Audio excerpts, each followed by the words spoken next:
Sini, kumpul sini. Buka wawasan lagi biar pinter yuk. Kemarin Texas sudah, Malaysia udah. Hari ini giliran Vietnam Hanoi lagi membara. Ada kebakaran masif di penyimpanan minyak daur ulang di deket jembatan Lok Ha. Apinya benar-benar towering alias tinggi banget sampai asap hitam pekatnya nutupin langit. Dan kejadian ini nambah panjang daftar infrastruktur energi yang kena musibah dadakan di dalam sebulan terakhir. Stay safe buat warga sekitar, situasinya benar-benar alarming banget. Rusia lagi pamer kekuatan nih, pakai mesin roket paling powerful sejagat. Besok jadwalnya first launch-nya buat roket kelas menengah Soyuz 5. Barangnya udah nangkring di launchpad, siap terbang di suborbital buat tes muatan. Yang bikin ngeri, roket ini pakai mesin RD-171MV. Itu mesin bahan bakar paling gahar yang pernah ada. Proyek Soyuz 5 ini emang disiapin buat gantiin roket Zenit yang dulu dibikin bareng Ukraina. Rusia benar-benar mau mandiri dan gaspol di luar angkasa. Menteri Pertahanan China lagi-lagi ngasih warning, katanya kalau ada yang berani ganggu kedaulatan China soal Taiwan, pangkalan militer Amerika yang ada di Jepang, Taiwan sama Korea Selatan otomatis masuk list target mereka. Beijing bener-bener narik garis tegas dan gak bakal tinggal diem kalau ada pihak luar yang coba ikut campur. Tensi di Asia Timur makin tinggi nih gengs nih. Dan dia juga nambahin, pas Filipina mulai latihan bareng Angkatan Laut Amerika, Jepang dan Kanada, kita ngerespon dengan kekuatan tempur 3 kali lipat. Kapal induk Liaoning kita dikawal sama 3 destroyer, 5 frigate, 1 tipe 075 HD, dan beberapa kapal selam nuklir. Nggak disebut ya berapa, udah jelas, karena kan itu silent service. Menteri Luar Negeri Iran, Babang Abbas Araghchi, langsung terbang ke Rusia, urgent meeting sama Babang Putin. Isunya Rusia mau ngasih senjata canggih yang mematikan buat Iran. Apa nih? Negara-negara kayak Inggris, India, dan China saking gentingnya langsung nyuruh warganya buat buru-buru cabut dari Iran. Kelihatannya blok-blokan makin jelas pas Amerika lagi sibuk kirim senjata ke Ukraina dan Taiwan.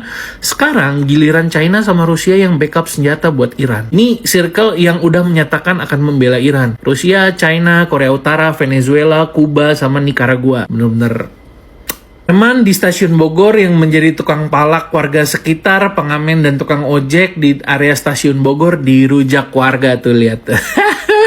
Akhirnya jadi sasaran marah warga. Alhamdulillah. Gila. Mesin pesawat tanker tempur, tanker terbang KC-135 punya Amerika baru aja meleduk pas lagi take off di Atlanta. Padahal pesawat ini lagi dalam misi pengarahan ke Timur Tengah. Kejadiannya timingnya benar-benar pas banget nih. Pas tensi global lagi panas, makin banyak aja kecelakaan infrastruktur militer Amerika. Habis gitu biaya Amerika udah boncos habis-habisan, rudalnya juga udah pada menipis stoknya. Waduh. Rusia sama China makin bestie naik level soal urusan militer. Menhan China, Dong Jun, baru aja ketemuan sama Andrei Belousov di Moskow dan mereka sepakat buat bikin kerjasama militer yang makin gila lagi. Keduanya ngerasa kalau mereka makin kompak dan biar bisa jadi penyeimbang kekuatan dunia poros Amerika. Intinya, aliansi mereka makin solid buat jagain lapak regional dan global biar nggak didominasi satu pihak doang. Donald Bebek, maksudnya.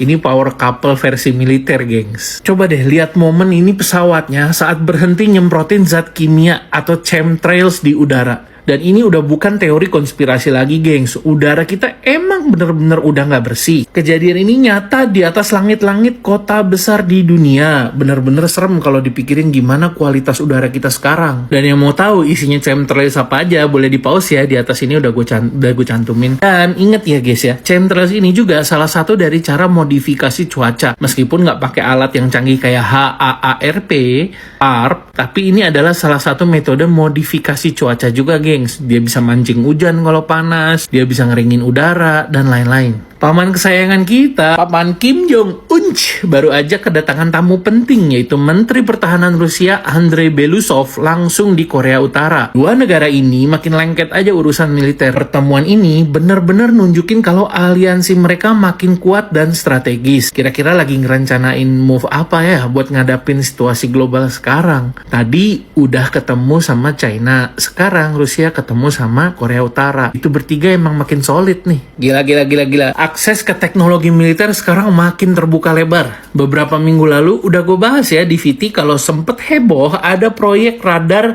DIY atau do it yourself spek militer yang rilis di GitHub. transparan, terang-terangan. Isinya lengkap banget dari skema, pembuatan PCB, programming, sampai codingnya, semua dijabarin itu di GitHub. Nah sekarang yang makin gila, karena radar anti drone sipil buatan China udah ada yang bikin dan udah ready bisa dibeli guys.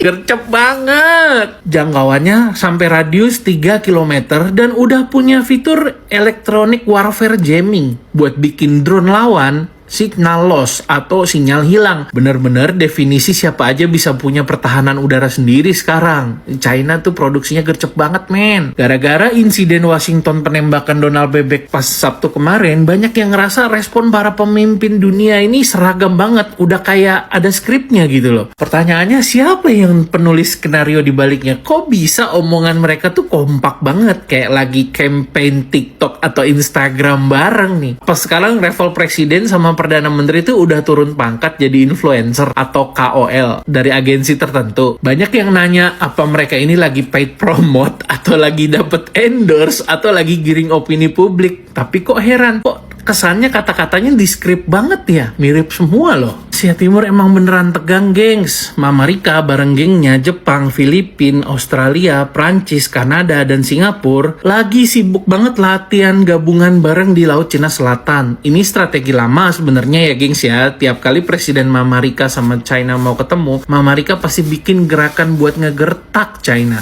Tapi China langsung ngegas balik di Laut Cina Selatan. Mereka nurunin battle group yang ngeri abis. Ada kapal induk Liaoning tipe 75 dan destroyer tipe 55, sampai kapal selam nuklir. Totalnya ada 14 kapal raksasa yang beratnya lebih dari 200.000 ton. Di Laut Jepang di atas, China juga kirim armada yang dipimpin sama destroyer tipe 55.